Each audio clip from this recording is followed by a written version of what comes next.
Hello, welcome to another video of the Complete Angular course. In this video, I'll be talking about the ngFor Directive.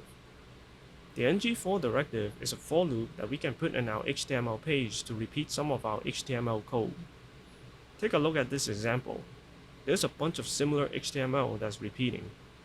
With Angular, we can simplify our code by taking the repeating parts of the page and converting it into a component. Then we can replace the code with the component. However, we can simplify the code even further by taking a section of our code and apply the ngFor directive to create a loop and repeat it in our page. Let's see how it works in code. Open your Angular project on VS Code.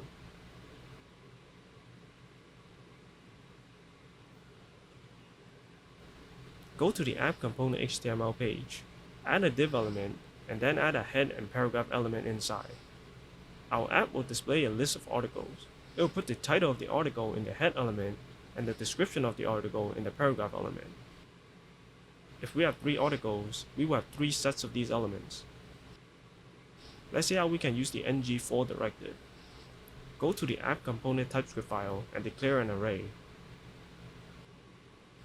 Each element in the array will be an object. They will have a title property to represent the title of the article and a description property to represent the description for the article. Add 2 more article objects and give them a different title and description. Go back to the app component HTML page, remove the last 2 articles, and apply the ngFor directive to the template by using the shorthand syntax. Begin writing our loop, let article of articles.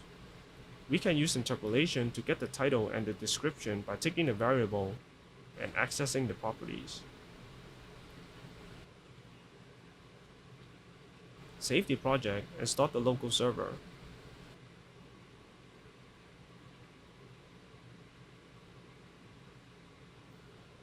Open the browser and go to localhost 4200.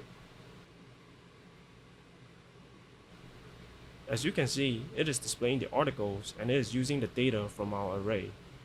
If we go back to VS Code and add more article objects, it will update accordingly.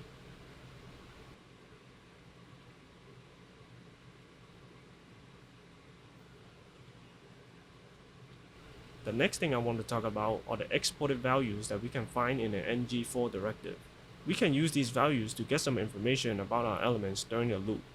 Let's go back to VS Code and see how we can access these values. Go to the app component HTML page. To access the values, end the loop statement with a semicolon and put the value you want to access. Then give it a name so we can reference it in our code. Put as and then the name. Lastly, use interpolation to get the value by calling the name we have given the value.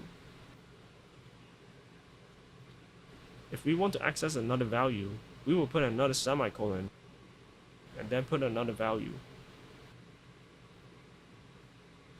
Save the project and go to the browser. As you can see, it is displaying the index for each element. Let's take a moment to recap what we have learned. We learned how to use the ngFor directive to significantly reduce our code by repeating some of our HTML code in our page. We also learned how to access the values in the ngFor directive to get some information about the element. Thank you for watching. If you find this video helpful, please like and subscribe to support the channel. If you have questions, leave a comment in the comment section. See you in the next video.